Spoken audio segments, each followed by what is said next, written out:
অন্যদিকে টুনটুন একটা গাছের ডালে বসে কাঁদতে থাকে। মার দিদিমণি হয় আমার জন্য অনেক চিন্তা করছে, কিন্তু আমি কোন বনে চলে এসেছি।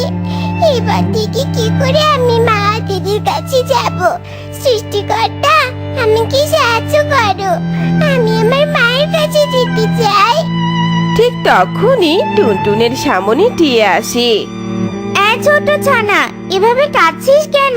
কি হয়েছে বল আমাকে।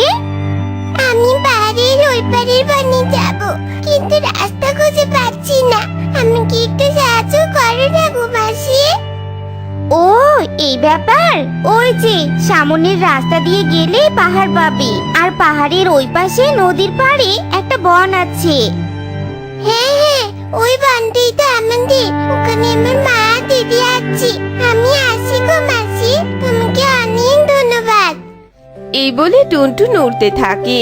উড়তে উড়তে সে নিজের বনে চলে আসে। টুনটুন সামনে যজ্ঞ আর কণিকাকে দেখে বলতে থাকে, ওই তো কণিকা মাসি, যাই ওদেরকে গিয়ে জিজ্ঞাসা করি মায়ের কথা। টুনটুন ওদের কাছে আসতেই থেমে যায় আর যজ্ঞ আর কণিকার কথা শুনতে থাকে। যজ্ঞ, দেরি না করে বলো, কি করে টুনির বাড়িটা দখল করবে? টুনি আমার সামনে রোজ নতুন বাড়িতে ঘুমাবে, এটা আমার সহ্য হবে না। আমারও সহ্য হবে না কণিকা, চলো আজকে আমরা জোর করে টুনির বাড়িটা দখল করব। ঝড়ের পর মা নিশ্চয় অনেক কষ্ট করে নতুন ঘর বানিয়েছি, আর এই শয়তানরা মায়ের কষ্টের বাড়িটা দখল করতে চাইছে। না না, এটা আমি কিছুতেই হতে দিব না। এক্ষুনি গিয়ে মাকে সবটা বলতেই হবে আমার। টুনটুন বাড়িতে চলে আসে। টুনি টুকি টুনটুনকে দেখে অনেক খুশি হয় আর টুনি টুনটুনকে জড়িয়ে ধরে। মারি, মা তুই বেঁচে আছিস? তোকে আমরা অনেক খুঁজেছি রে মা। সৃষ্টিকর্তা তোমাকে অনেক ধন্যবাদ আমার মেয়েকে আমার কাছে ফিরিয়ে দেওয়ার জন্য। আজ আমি অনেক খুশি। চল মা, চল ঘরে চল। মা, বাড়িটা অনেক সুন্দর হয়েছে। আর জানো মা, ফেরার পথে কণিকা মাসি আর যোগু কাকার সাথে দেখা হয়েছিল। আমি আড়াল থেকে ওদের কথা শুনে ফেলেছি মা। জানো ওরা কি বলছিল? এভাবে আস্তে আস্তে টুনটুন সব কথা টুনিকে খুলে বলে। কি বললি তুই? আমার কষ্টের বাড়ি ওরা দখল করতে চায়? আজ আসুক ওরা, ওদের হাড়ে হাড়ে বোঝাবো আমি কি। টুনটুনকে ফিরে পেয়েছিস, বেশ ভালো হয়েছে। এবার তোরা এই বাড়ি খালি কর। আজ থেকে এই বাড়ি আমাদের। আমার কষ্টের বাড়ি দখল করবি? আয়, আজ তোদের দেহ থেকে তোদের মাথা আমি আলাদা করে দিব, শয়তানের দল। যজ্ঞ, এ তো ডাইনি টুনি, চলো আমরা এখান থেকে পালাই। যজ্ঞ আর কণিকা ভয়ে পালিয়ে যায়। এরপর থেকে টুনি তার দুই মেয়েকে নিয়ে অনেক সুখে দিন কাটাতে শুরু করে। জঙ্গলের শেষ সীমানায় ছিল এক অদ্ভুত আর ভয়ঙ্কর শ্মশান। সেখানে রাত হলেই নানা রকম ভয়ঙ্কর ঘটনা ঘটতে থাকতো। কোনো পাখি সেদিক দিয়ে যেতে পারতো না। এমনকি দিনের বেলাতেও পাখিরা একা একা যেতে ভীষণ ভয় পেত। সবাই তাড়াতাড়ি হাত চালিয়ে কাজ করো, সন্ধ্যা কিন্তু নেমে এলো। না জানি কখন আবার ওরা এসে আমাদের আক্রমণ করে বসে। আমার ছেলেটা মরেছে, আমি কি আর অত তাড়াতাড়ি ওকে ছেড়ে থাকতে পারি বলো? আমার তো মন চাচ্ছে আমি আমার ছেলের লাশের পাশে বসে থাকি। তোমার মনের খোরাক মেটাতে গিয়ে আমরা কোনো বিপদে পড়তে চাই না। এই নাও, তাড়াতাড়ি লাশের চিতায় আগুন জ্বালিয়ে দাও। তোতার কথা মতো পাখিরা চিতায় আগুন জ্বালিয়ে দেয় আর চিতায় দাও দাও করে আগুন জ্বলতে থাকে। এদিকে ততক্ষণে সন্ধ্যাও নেমে আসে আর ঠিক তখনই এক দমকা হাওয়া বইতে থাকে। কি হলো? কি হলো? হ্যাঁ, এবার তো মনে হচ্ছে আমাদের মৃত্যু আর কেউ আটকাতে পারবে না। ওরা সবাই ভয়ে কাঁপতে শুরু করে। এদিকে জ্বলন্ত চিতা থেকে লাশের আত্মা বেরিয়ে আসে আর লাল ভরসার দৃষ্টিতে সবার দিকে তাকিয়ে থাকে। ওরে বাবা রে, ওরে মা রে, আমাদের কেউ বাঁচাও। সবাই চিৎকার করে চিতাকে ফেলে রেখে নিজের প্রাণ নিয়ে সেখান থেকে ছুটে পালিয়ে যায়। আর শালিক একা একা শ্মশানের পথ ধরে বাড়ি ফিরতে থাকে। ইস, আজ বাড়ি ফিরতে অনেক রাত হয়ে গেল। না জানি আজ কি আছে আমার কপালে। আশেপাশে তো কাউকে দেখতেও পাচ্ছি না, তবে ওখানে দেখছি চিতা জ্বলছে। তার মানে কি কোনো পাখি মারা গিয়েছে? আর পাখিরা চিতায় আগুন জ্বালিয়ে দিয়েই গিয়েছে। মনে হয় পাখিরা বেশি দূর যেতে পারেনি। আমি একটু দ্রুত উড়লেই সব পাখিদের নাগাল পাবো। শালিক নিজের প্রাণ নিয়ে বাড়ি ফেরার আশায় অনেক দ্রুত উঠতে থাকে। উঠতে উঠতে হঠাৎই শালিক শ্মশানের কালো জামের গাছের তলায় চলে আসে। নিজের প্রাণ বাঁচানোর খুব ইচ্ছে, তাই না রে? কিন্তু তুই যদি তোর প্রাণ বাঁচিয়ে এখান থেকে ফিরে যাস, তাহলে তো আমার পেট ভরবে না রে। পেতনি, আমি তো তোমার কোনো ক্ষতি করিনি। তুমি দয়া করে আমাকে ছেড়ে দাও। আমার যে আধা পোড়া মাংস খেতে খেতে পুরো মুখের স্বাদটাই নষ্ট হয়ে গিয়েছে। এবার তো তোকে খেয়ে আমার মুখের স্বাদ আবার ফিরিয়ে আনতে হবে। দয়া করো আমায়, দয়া করো। বাড়িতে যে আমার বউ ছানা আমার জন্য অপেক্ষা করছে। দয়া করে আমাকে ছেড়ে দাও। দয়া বলতে কোনো শব্দ আমার কাছে নেই। পেতনি শালিককে আর কোনো কথা বলার সুযোগ না দিয়ে ওর ঘাড় মটকে দেয়। আর অমনি শালিক মারা যায়। আর তারপর পেতনি অনেক তৃপ্তি করে শালিকের কাঁচা মাংস ছিঁড়ে ছিঁড়ে খেতে থাকে। দেখতে দেখতে সকাল হয়ে আসে। এদিকে জঙ্গলের পাখিরা শালিককে খুঁজে না পেয়ে পুরো অস্থির হয়ে যায়। আমার তো মনে হচ্ছে শালিককে ওই শ্মশানে খেয়ে ফেলেছে। আর এবার ওই শ্মশান আমাদের সবাইকে খাবে। যা হওয়ার হয়ে গেছে। এবার এসব নিয়ে ভেবে আমাদের আর কোনো কাজ নেই। এখন আমাদের সবাইকে অনেক সাবধানে থাকতে হবে। টোনা একদম ঠিক কথা বলেছে। চলো এবার আমরা নিজেদের কাজে চলে যাই। আর সবাই তাড়াতাড়ি কাজ শেষে সন্ধ্যার মাঝেই বাড়ি ফিরে আসবো। তাহলে আমাদের আর কোনো প্রাণে ঝুঁকি থাকবে না। আচ্ছা ঠিক আছে, চলো সবাই। আসলে এতক্ষণ ধরেছি শ্মশান আর কালো জামের গাছ নিয়ে কথা হচ্ছিল। সেটা হলো এক ভয়ঙ্কর শ্মশান আর ভয়ঙ্কর কালো জামের গাছ। কালো জাম চুরি করে খেতে গিয়ে এক জেদি মেয়ের মৃত্যু হয়। আর তারপর থেকে সেই মায়ের আত্মা ভয়ঙ্কর আর শক্তিশালী পেতনি হয়ে কালো জামের গাছে বাসা বাঁধে। তারপর থেকে চলতে থাকে এই ধ্বংসলীলা। কিন্তু শেষ পর্যন্ত কি পাখিরা এই ধ্বংসলীলা থেকে বাঁচতে পারবে? আরে মাংস, মাংস, মাংস! আজ বড় খাসি জবাই করেছি। তাড়াতাড়ি চলে এসো, মাংস নিয়ে যাও। ইগল দাদা, আমার 10 কেজি মাংস লাগবে। তুমি আমাকে 10 কেজি মাংস দিতে পারবে? আজ রাত 12টার পর আমার মেয়ের জন্মদিনের পার্টি আছে। সেখানে সবাইকে আমি নিমন্ত্রণ করেছি। 10 কেজি মাংস দিয়ে আমি তাদের খাওয়াবো। তুমি যদি সকালে আমার কাছে আসতে, তাহলে আমি তোমাকে 10 কেজি মাংসই দিতে পারতাম। এখন তো আমার কাছে 4 কেজি মাংস আছে। তুমি বরং এটাই নিয়ে যাও। বাকি 6 কেজি মাংস আমি না হয় কাল তোমার বাড়িতে দিয়ে আসবো। আমাকে কিন্তু সন্ধ্যার মধ্যে দিতে হবে। আর আমার বাড়ি কিন্তু শ্মশানের ওপারে, তাই বুঝে শুনে আসবে কিন্তু। আচ্ছা ঠিক আছে, এ নিয়ে তোমাকে কোনো চিন্তা করতে হবে না। আমি ছাগল জবাই করে সন্ধ্যার মধ্যেই তোমার জন্য মাংস নিয়ে যাব। ময়ূর 4 কেজি মাংস নিয়ে সেখান থেকে চলে যায়। আর এদিকে ঈগল এক মুহূর্ত দেরি না করে সোজা গিয়ে ছাগল ধরে এনে জবাই করে আর তার মাংস কেটে নেয়। যাক বাবা, তাড়াতাড়ি তো মাংসগুলো কাটা হয়ে গেল। এবার শুধু নিয়ে যাওয়ার পালা। ঈগল মাংসে ছুরি দিয়ে উড়ে যেতে থাকে। আর ঈগল যেতে যেতে শ্মশানের কাছে গিয়ে সন্ধ্যা নেমে আসে। এই যা, সন্ধ্যা তো নেমে এলো। এবার কি হবে আমার? না না, আমি কেন ভয় পাচ্ছি?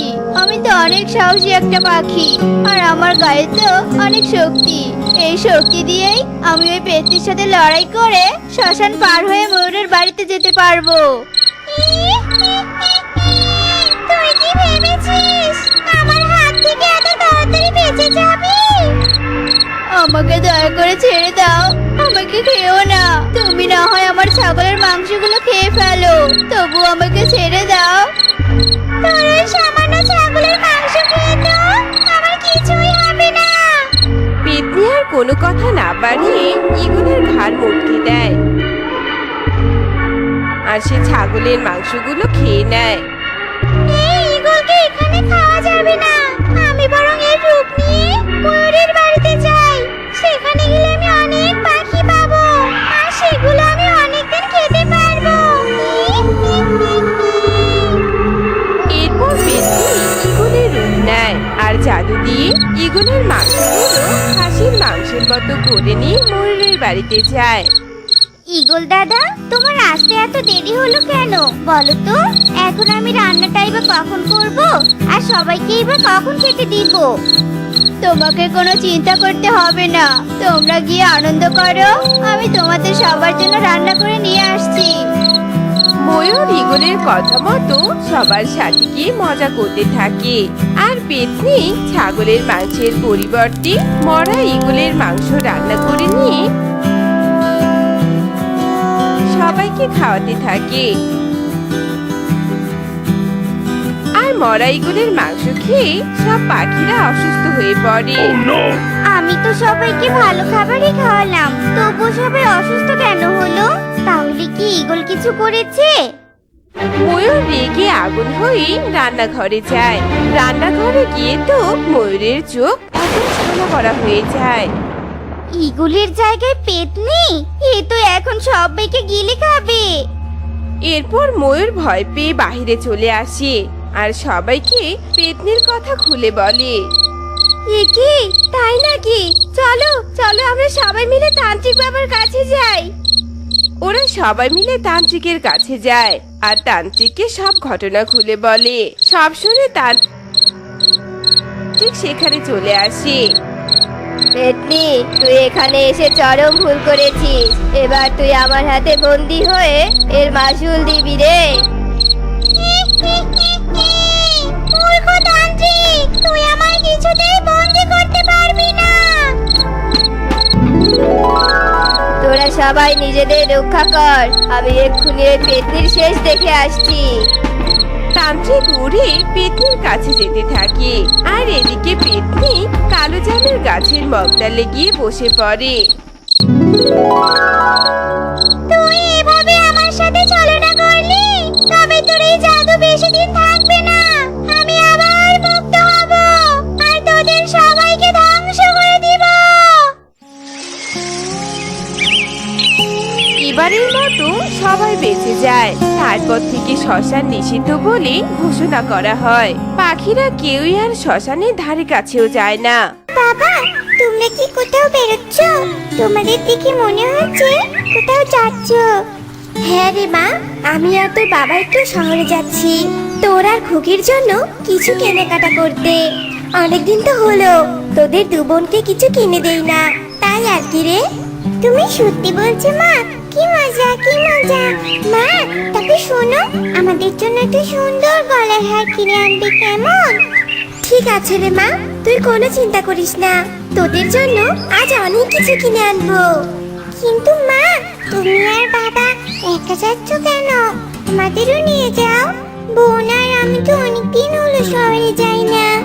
তোরা দু বোন ওখানে গিয়ে কি করবি বলতো?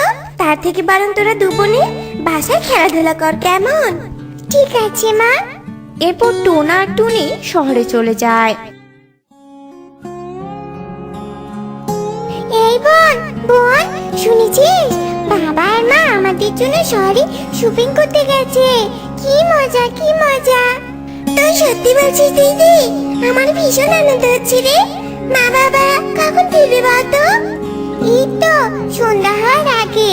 এখন চল আমরা দুজন খেয়ে নিই, তারপর না হয় খেলবো। এরপর ওরা দু বোন খুশি হয়ে খাবার খায়। এভাবেই বেশ কিছুক্ষণ কেটে যায়। দিদি, এই দিদি, সকাল গড়িয়ে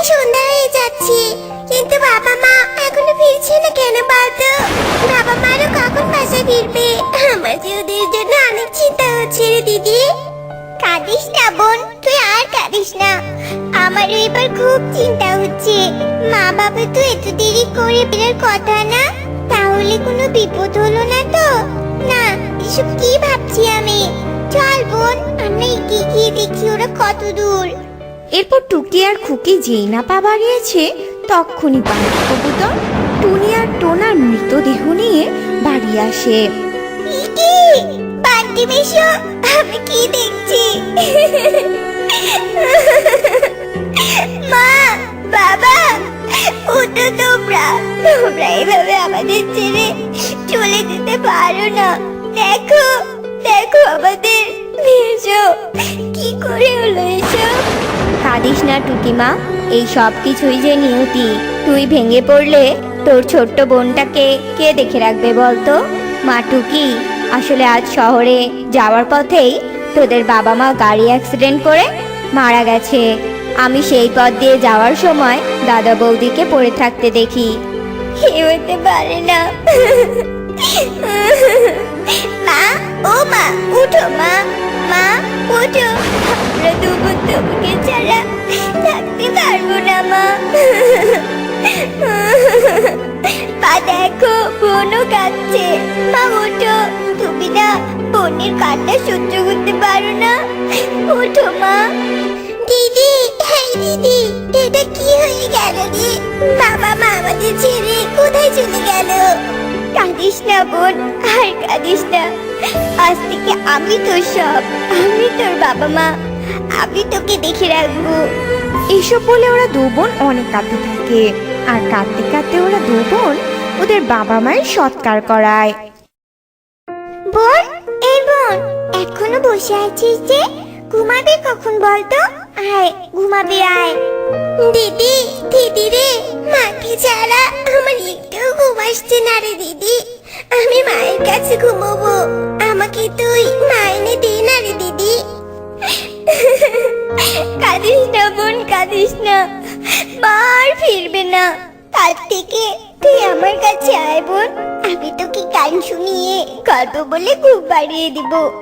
আমি অনেক গল্প শিখেছি মায়ের কাছে, জানিস? এসব বলে টুকি অনেক বুঝিয়ে শুনিয়ে খুকিকে ঘুম পাড়িয়ে দেয়। বোনকে তো ঘুম পাড়িয়ে দিলাম, ঘরে যা টাকা পয়সা খাবার ছিল সব তো শেষ। এবার কি হবে কিছুই বুঝতে পারছি না। এভাবে চিন্তা করতে করতে টুকিও ঘুমিয়ে পড়ে। টুকি, এই টুকি, এখনো ঘুমিয়ে থাকলে চলবে? ওঠ, আয় বলছি, এক্ষুনি বেরিয়ে আয় বলছি। কি হয়েছে মাসি? সকাল সকাল তুমি আমাদের বাড়িতে? কি হয়েছে বলো? সে কি আর বাকি রে, বলি কি, তোর মরা বাপ মা যে টাকাগুলো আমাদের কাছে ধার নিয়েছিল সেগুলো কে শোধ করবে শুনি? টাকা? কিসের টাকা? বাবা মা তোমাদের থেকে আবার কবে টাকা ধার নিয়েছিল শুনি? আমরা দু বোন তো এগুলোর কিছু জানি না।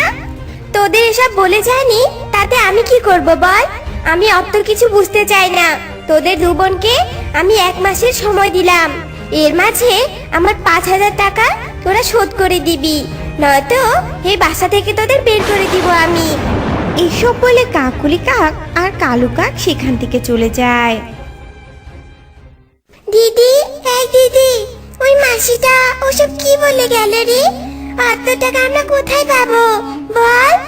জানি না বোন, জানি না, আমি অত টাকা কোথায় পাবো? এইদিকে ঘরে কোনো খাবার নেই। আমি তো পুরো জঙ্গলে ঘুরলাম, কিন্তু কোনো কাজ পাচ্ছি না। তোর খুব খিদে পেয়েছে তাই না বোন? ঘরে একটু মুড়ি আছে, খেয়ে নে তো। এরপর টুকি খুকিকে মুড়িটুকু খাইয়ে দিয়ে ঘুম পাড়িয়ে দেয়। এভাবেই কয়েকদিন কেটে যায়। দিদি, হ্যাঁ দিদি, আমার অনেক খিদে পেয়েছে দিদি, আমাকে কিছু খেতে দে না দিদি। খিদের জ্বালা যে আমি আর সহ্য করতে পারছি না রে। কাঁদিস না বোন, কাঁদিস না, চল আমরা একটু জঙ্গলে যাই, গিয়ে দেখি তোকে কিছু ফল সংগ্রহ করে দিতে পারি কিনা। এরপর ওরা দু বোন মিলে জঙ্গলে যায়। আর এমন সময় ওরা একটি সুন্দর ফুল দেখতে পায়। দিদি, দিদি রে, দেখ ফুলটা কত সুন্দর, আমি ফুলটা ছিঁড়ে দিদি। ঠিক আছে বোন। এরপর খুকি যেই না ফুলটা ছুঁয়েছে তখনই ফুল থেকে একটি পরী বেরিয়ে আসে। আর এদিকে তো ওরা দু বোন ভীষণ অবাক হয়ে যায়। ভয় পেও না তোমরা, আমি ইচ্ছে পড়ি।